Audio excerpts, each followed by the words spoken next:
그래요. 사랑의 하나님께서 우리의 귀를 이 시간 열어주시고 우리의 마음을 열어주셔서 하나님께서 예비하신 놀랍고 귀한 복된 말씀을 오늘 이 시간 우리 모두에게 허락하여 주실 줄로 믿습니다.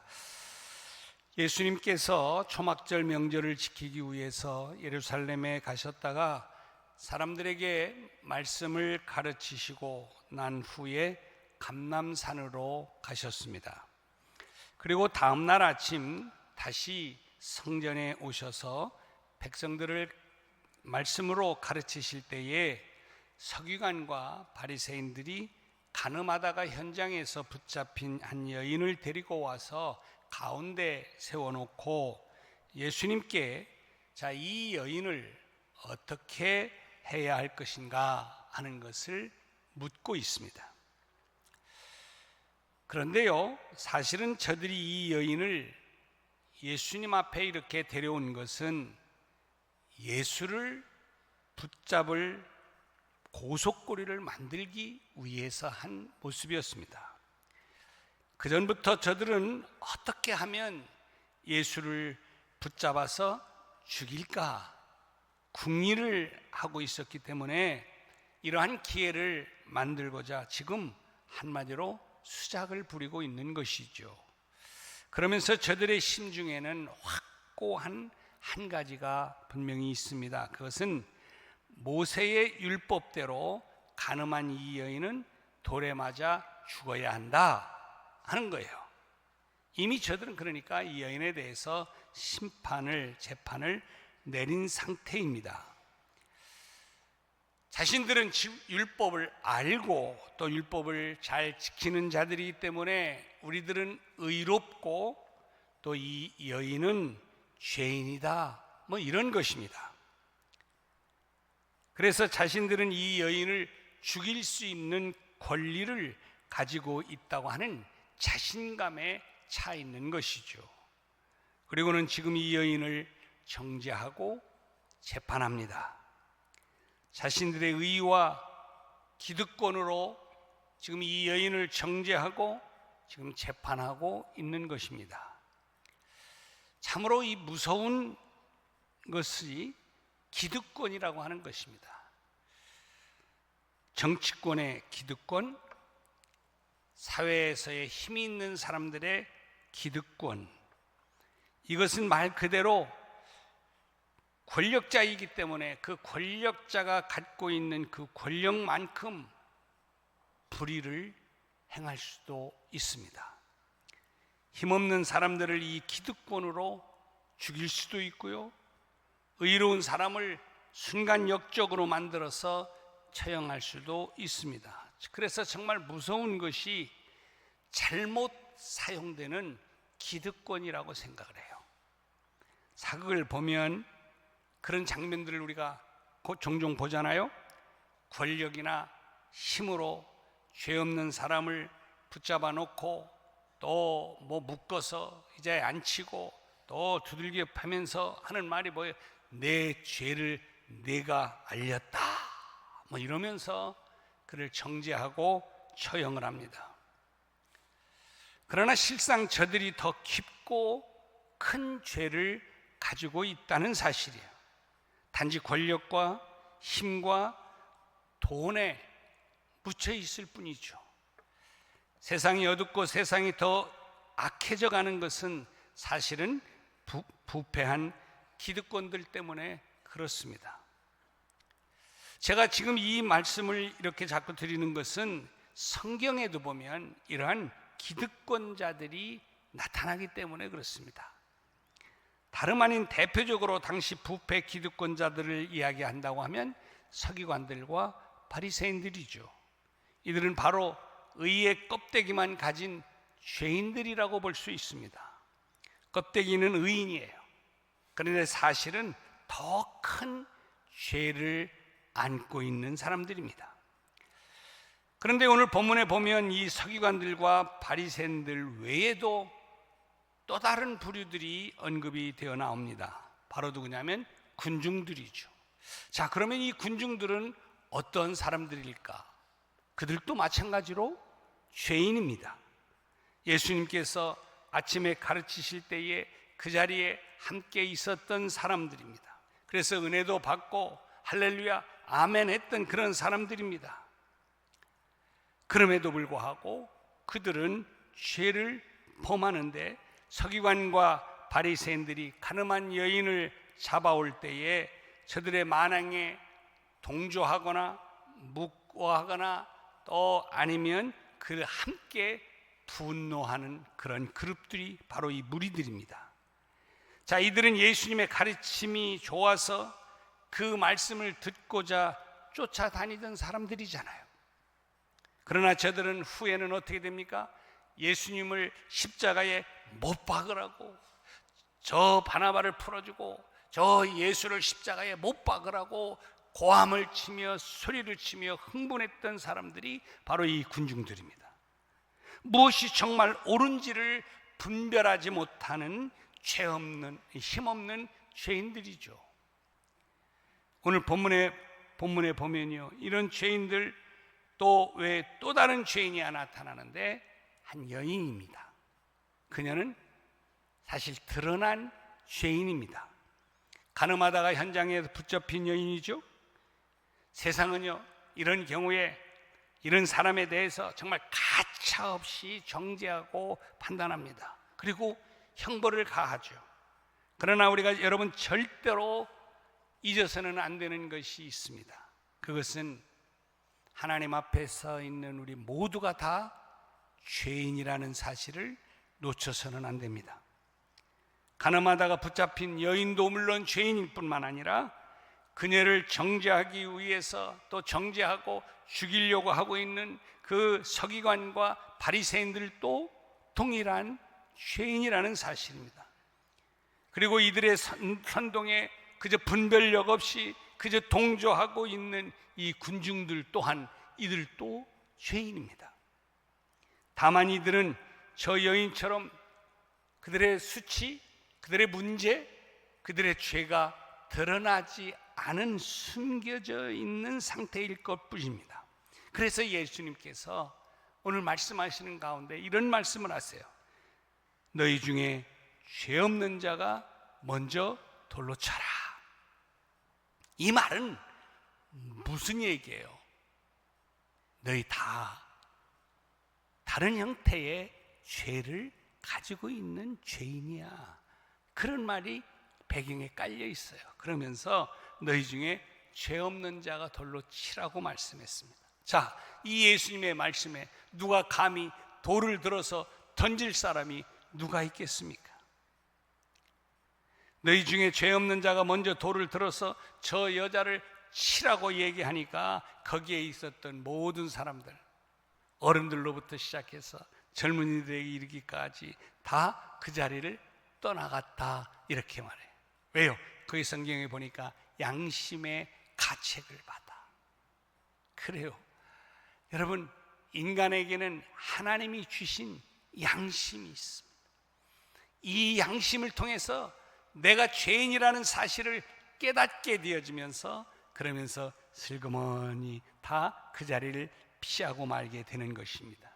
왜요? 스스로 죄인임을 인정했기 때문이겠죠. 그래요. 그래서 여러분, 중요한 것은 누구도 누구에게 누구를 정죄할 수가 없다는 것을 오늘 예수님은 말씀하고 싶어 하는 거예요. 그래서 이 사건을 통해서 예수님께서 말씀하고 싶은 것은 간단합니다. 사람들의 실수와 잘못에 대해서 누구도 정죄할 수가 없다는 거예요. 인간은 누구도 심판자가 될 수가 없다는 거예요. 인간은 모두가 다 심판받아야 할 그러한 대상자지, 심판자는 오직 하나님 한 분 외에는 심판자로 나설 자가 없다라고 성경은 선언하고 있기 때문입니다. 그래요. 그래서 보세요.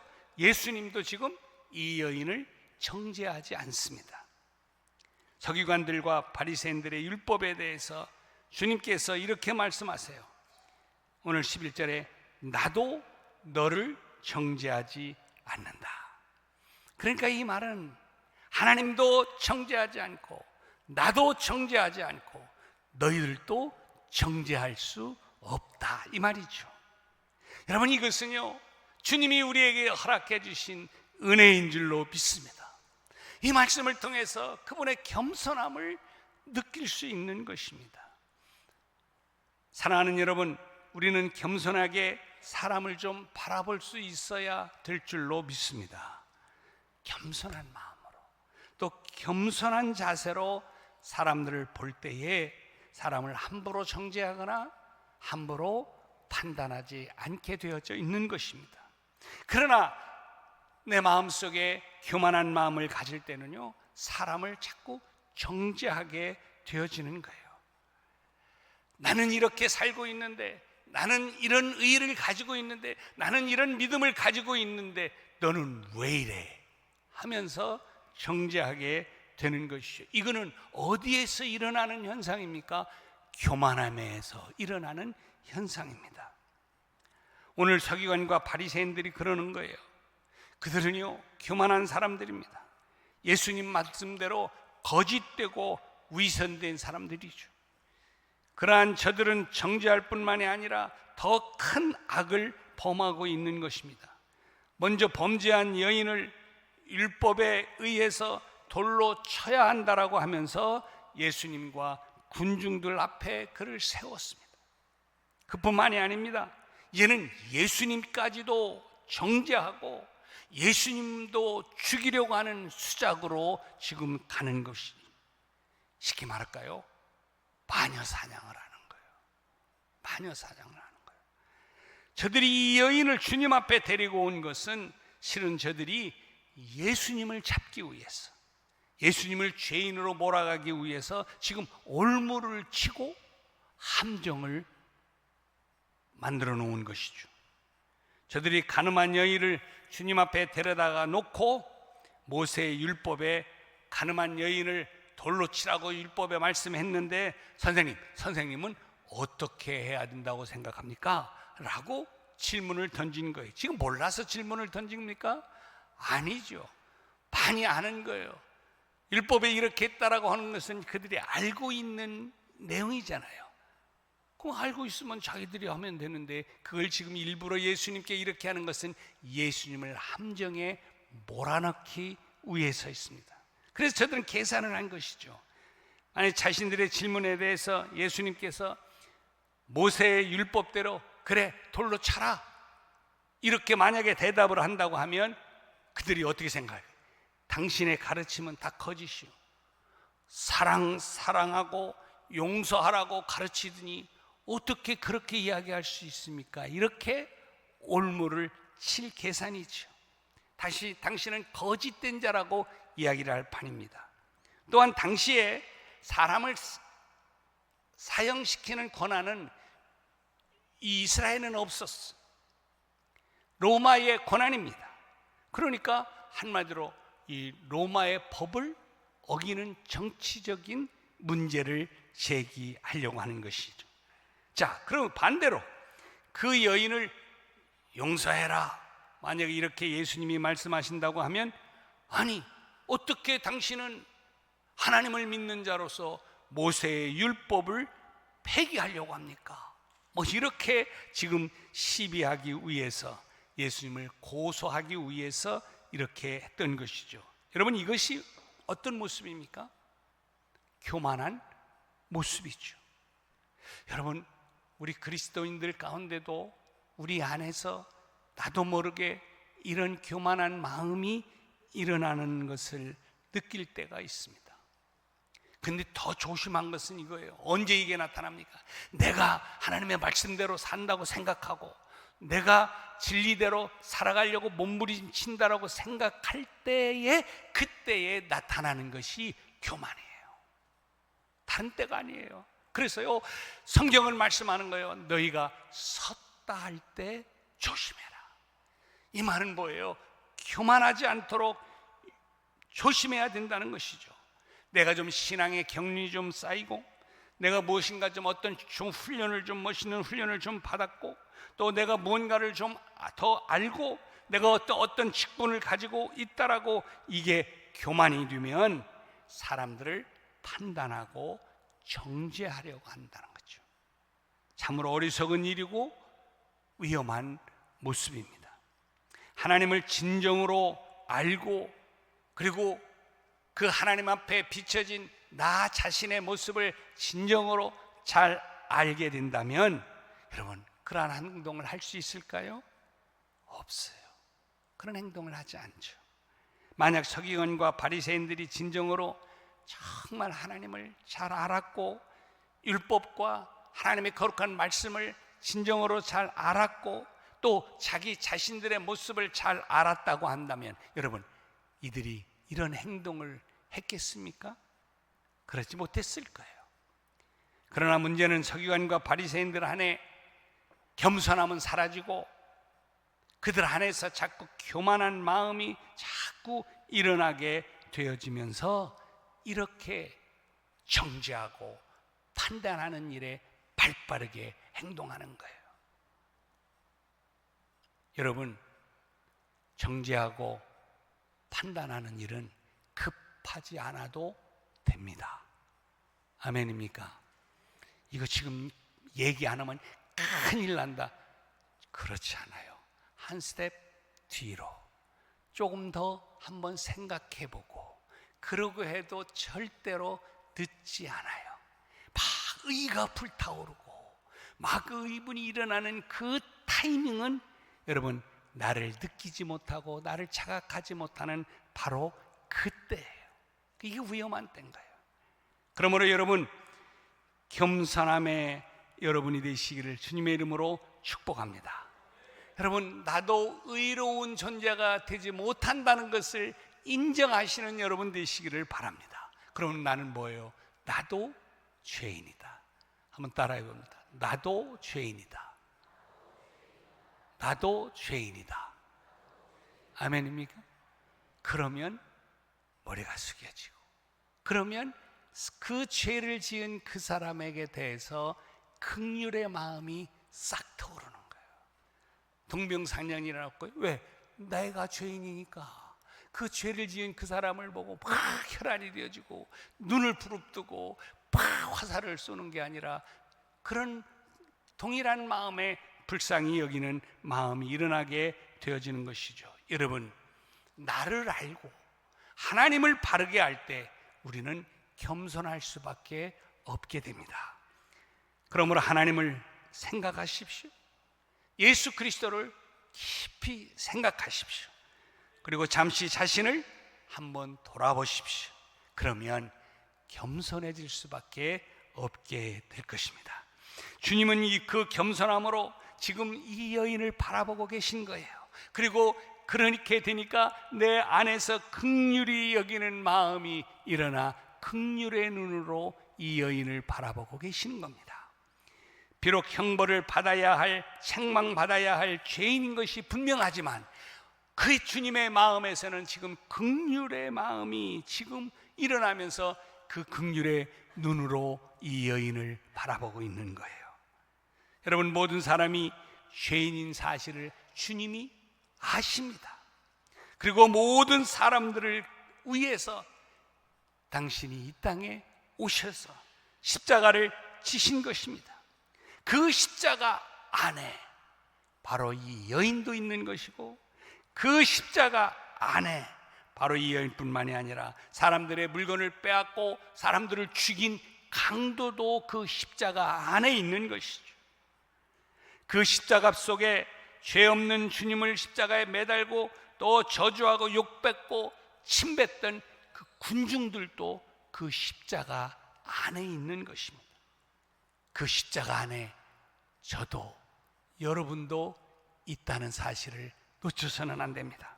그 십자가의 긍휼하신 사랑 안에 그러면 이 모든 것들이, 이 모든 죄가 용서의 은혜로, 긍휼의 은혜로 우리가 바라보게 되어지고 그 긍휼의 영광로 속에 이 모든 것 더러운 것들이 녹아지게 되는 것입니다. 그래서 주님께서 지금 말씀하시는 것이 이것입니다. 나도 저를 정죄하지 않겠다. 나도 저를 정죄하지 않겠다. 사랑하는 여러분, 여러분의 입술에, 여러분의 마음속에 이 마음이 날마다 순간마다 일어나게 되기를 주님의 이름으로 축복합니다. 그래, 나도 정죄하지 않겠다. 여러분, 이렇게 말할 때는, 그러면 나도라는 말은 누가 하신 것처럼, 예수님이 하신 것처럼 나도 너를 정죄하지 아니하리라. 여러분, 이 말씀은요, 이 여인에게 하신 말씀인 것이 사실이지만 또한 오늘 우리에게 하시는 말씀인 줄로 믿습니다. 이걸 잊지 말아야 돼요. 이 예수님의 용서하시는, 나도 너를 정죄하지 않겠다고 하는 이 은혜가, 이 긍휼하심의 은총이 바로 오늘 내가 이 자리에 있게 되어진 배경인 거예요. 사람들이 여러분을 정죄한 것처럼 동일하게 예수님도 하나님도 정죄하는 것에 빠르셨다면 우리가 여기에 어떻게 와 있을 수 있습니까? 우리가 이 자리에 어떻게 존재할 수 있습니까? 그런데 주님이 나도 너를 정죄하지 않을 거야 라는 이 말씀이 오늘 우리를 이 자리에 있게 만든 것이죠. 이렇게 십자가로 모든 것을 볼 수만 있다면 긍휼과 용서, 소망, 이해, 하나됨의 축복된 역사가 여러분의 삶 가운데, 공동체 속에서 펼쳐지게 될 줄로 믿습니다. 왜냐하면 십자가는요, 의와 사랑이요 능력이기 때문에 그렇습니다. 모든 것을 덮을 수 있는 사랑, 모든 것을 이제 바꿀 수 있는 능력이 바로 그 십자가 안에 있기 때문에 그렇습니다. 하나님의 의로 볼 때 우리는 정죄함을 받고 심판받을 수밖에 없습니다. 불가피한 일이죠. 그러나 하나님의 의 안에서 죄인은 다시 한번 하나님의 사랑으로 바뀌면서 그 사랑으로 모든 것이 해결되게 되어진 것이죠. 죄인된 우리를 긍휼히 여기셔서 독생자 예수 그리스도에게 그 모든 것을 감당케 하게 하심으로 말미암아 우리가 정말 사함을 받게 되지 않았냐는 거예요. 엄격한 잣대와 그러나 너그러운 관용, 이해, 용서, 사랑이 바로 십자가의 정신입니다. 오늘날 필요한 것이 바로 이 심판의 잣대가 필요한 것이 아니라 십자가의 사랑이 필요한 시대입니다. 너무나 정죄와 너무나 화살과, 그래서 누가 정죄를 받아야 할 자인지 알 수 없는 그런 시대인 것이죠. 중요한 것은 이제는 우리가 주님의 이 긍휼과 자비하심을 힘입어서 이제는 우리도 정말 이 긍휼함과 사랑을 흘려보내는, 나도 너를 정죄하지 않으리라고 하는 이 말씀이 우리를 통해서 이렇게 저렇게 흘러보내는 놀라운 은혜가 있었으면 좋겠습니까? 여러분, 긍휼이라고 하는 것은요, 단순한 동정을 의미하는 게 아니에요. 이건 동정이 아닙니다. 이걸 넘어서 정말 구체적인 행동으로 상대방 정말 어둠 가운데 속에서 어찌할 바를 몰라 이제 정말 차단하고 있는 그 사람에게 손을 잡고 일어서도록 도와주는 것이 바로 긍휼함입니다. 여러분, 예수님의 긍휼함을 보세요. 많은 죄 가운데 속에서, 어두운 가운데 속에서, 또 무거운 짐 가운데 있었던 사람들이 예수님 앞에 나오면서 또 예수님의 긍휼하심을 받으면서 그 자리에서 일어나고 변화되어지고 새로워지는 모습을 우리가 보지 않습니까? 이 긍휼이 사람을 살리는 힘과 능력이 있는 것이죠. 여러분 세상에 누가 정말 강한 사람인지 아십니까? 힘 있는 사람이요? 강한 권력을 가지고 있는 사람이요? 돈이 많은 사람이요? 예, 일시적으로는 강하게 보일 수 있어요. 그러나 여러분, 그것은 영원한 강함이 아닙니다. 정말 진정한 강함은 긍휼함을 베푸는 자인 줄로 믿습니다. 예수님이 이걸 보여주십니다. 긍휼이 강합니다. 하나님의 마음, 그 성품을 보았고 닮아가기 때문에 나도 그래서 모든 것을 바라볼 때에 긍휼하신 하나님의 눈으로 바라보고, 또 나도 긍휼하신 그 하나님의 마음으로 그를 품어갈 때에 하나님의 놀라운 축복, 그로 인해서 일어나고 새로워지고 변화되어지고 또 놀랍게 하나님의 역사를 이루는 자로 서게 될 줄로 믿습니다. 그래서요, 예수님께서 오늘 이 여인에게 말씀하시는 거 한번 들어보실까요? 10절에 이렇게, 여자여 너를 고발하는 사람들이 있냐? 한번 봐라. 없는데요. 그래, 나도 너를 정죄하지 않겠다. 그러면서 말씀하는 게 뭐예요? 가서 다시는 죄를 범하지 말아라. 가서 다시는 죄를 범하지 말아라. 여기 보면요, 예수님의 관점이 어디에 있는가 하는 것을 알 수 있어요. 자, 예수님의 이 방점은요, 과거에 있는 것이 아니에요. 어디에 있어요? 미래에 있어요. 자, 과거를 보면 이 여인은 어떤 여인이에요? 죄인이에요. 그러니까 이 죄인에게는요, 모든 사람들이요, 존대를 안 써요. 여러분, 심판장 앞에서 뭐 선생님 이렇게 얘기하는지 아십니까? 아니, 교도소 가면 선생님, 뭐 죄짓고 온 뭐 사장님 이렇게 부르는지 알았어요? 천만의 말씀이에요. 거기 가면요, 제가 교도소 출신이잖아요. 이상하게 거두절미하니까 이상하게 반응하는데, 제가요, 거기서는 누구든지 에브리바디 거기에 들어와 있는 사람은 도둑놈 이거예요. 부를 때 간단해요. 도둑놈. 그 다음에 여자를 향해서는 뭐예요? 도둑? 이렇게 불러요. 그러면 여기서 예수님이 뭐라고 불러야 돼요? 도둑? 가늠한? 이렇게 불러야 돼요. 근데 예수님이 지금 뭐라고 불러요? 여자요. 근데 또 어떤 사람은 여자요? 이 여자야. 뭐 우리가 뭐 이렇게 욕반 비슷하게 할 때 그렇게 부르는 말이 있잖아요. 그렇게 또 받아들일지 모르겠어요. 그런데요, 이 여자여라는 말은 단순한 말이 아니라 존칭어예요. 이 동일한 이야기가 요한복음 2장에 나오잖아요. 예수님이 자기의 어머니 보고 하는 말이 여자여, 이게 나와 무슨 상관이 있습니까? 라면서 이렇게, 아직 내 때가 이르지 않았습니다. 이렇게 여자여 이렇게 했어요. 자기 어머니한테 뭐라고 그랬다고? 건방져 보이잖아요.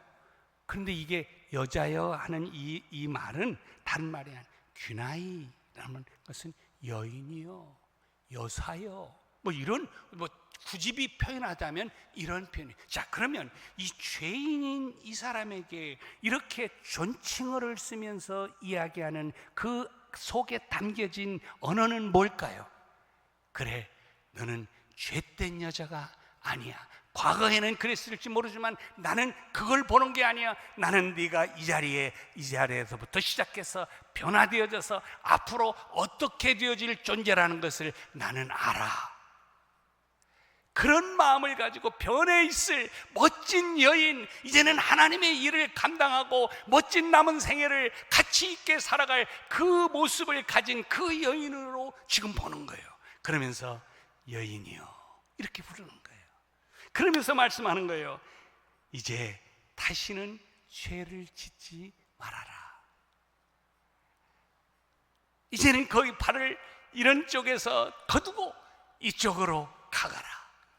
이제는 세상의 더러운 구정물에 거기에 발 담그지 말고 이제는 거룩한 하나님의 일을 하는 곳에 네 발을 좀 담그며 살아라. 가치 있게 살아라. 그런 걸 생각하면서 여인이요 귀나이 이렇게 말을 한 것이죠. 사랑하는 여러분, 우리 주님은요 과거 지향적인 분이 아니시죠. 미래 지향적인 분입니다. 미래를 바라보는 거예요. 물론 이 과거가 아무 의미 없다는 것이 아니에요. 그래서 예수님이 뭐냐, 이제 죄를 짓지 말고 이 말을 하는 거예요. 이해하십니까? 이번에 이재명 대통령이 일본 가가지고 과거에 대해서 시시콜콜 이야기하지 않고 이제 좀 우리 함께하며 미래를 향하여 나아갑시다, 이렇게 얘기를 했어. 좋은 얘기라고 저는 생각합니다. 물론 과거를 잊지 말자는 얘기가 아니죠. 우리가 너무 거기에 얽매이지 말고 앞으로를 향해서 나가야 된다, 이런 이야기, 이런 방점이 여기에 있는 것이죠. 그래요, 사랑하는 여러분, 우리는 과거를 뒤져보면요, 지저분한 사람들이에요. 정말 명함을 내물 수 없는 더러운 모습이 우리 안에 있는 죄된 모습입니다. 그러나 오늘 주님이 말씀하는 거예요. 나도 너를 정죄하지 않으리라.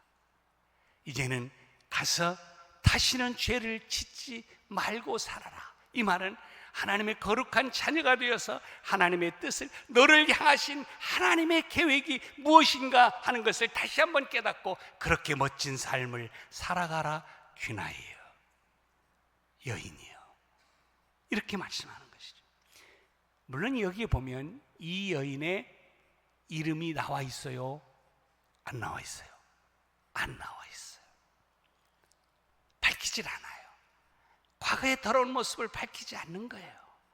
그리고 이제는 새로운 모습으로 살아가게 하기 위해서 그러실 거겠죠. 그러면 여러분, 이 전승에 의하면요, 바로 여기에서 이런 은혜를 입은 이 여인이 어떻게 살았는가? 그는 후에 돌아서서 정말 주님을 위해서 헌신하는 자로 살아갔다라고 전승에 전해져 오고 있습니다. 사랑하는 여러분, 그래요. 여러분, 사마리아 여인이 얼마나 더러운 여인입니까?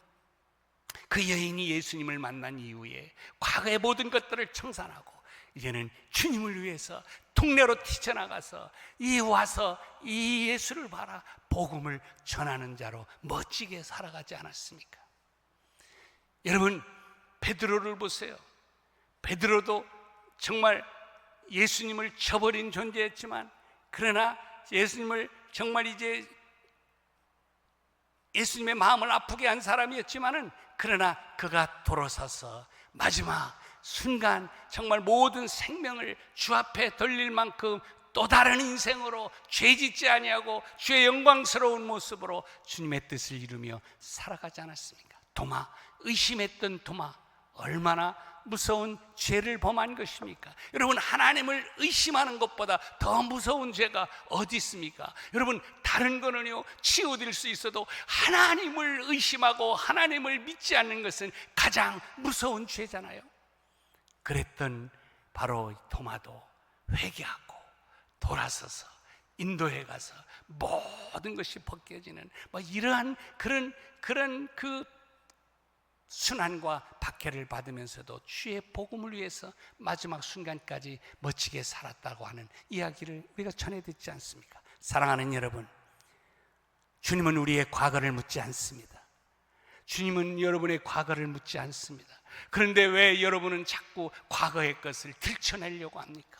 그 과거를 들춰내려고 하지 말고 그것을 덮고 이제는 더 나은 미래를 향해서 더 멋진 하나님 나라의 용사로서 살아가기 위해서 정말 하나님이 주신 은혜를 가지고 이제는 나도 이 긍휼함을 받은 자로서 그렇게 살고 또 긍휼함을 베풀며 살아갈 수 있는 여러분이 되어서 여러분을 통해서 그 긍휼함의 은혜를 힘입은 사람이 그래, 바로 그 성도 때문에, 그분 때문에 내가 이렇게 새로워지고 새롭게 인생을 살아가고 있다라고 이제 증거하며 간증하면서 하나님께 영광을 돌리며 멋지게 살아갈 수 있게 되는 힘이 여러분을 통해서 일어나게 되기를 주님의 이름으로 축복합니다.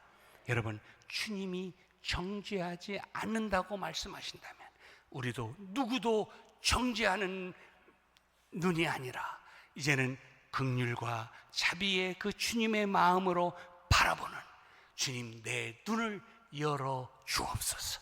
내 마음을, 가슴을 열어 주옵소서. 모두를 가슴에 품고 나아가는 놀라운 주의 축복된 자녀들이 되시는 여러분이 되시기를 주님의 이름으로 축복합니다.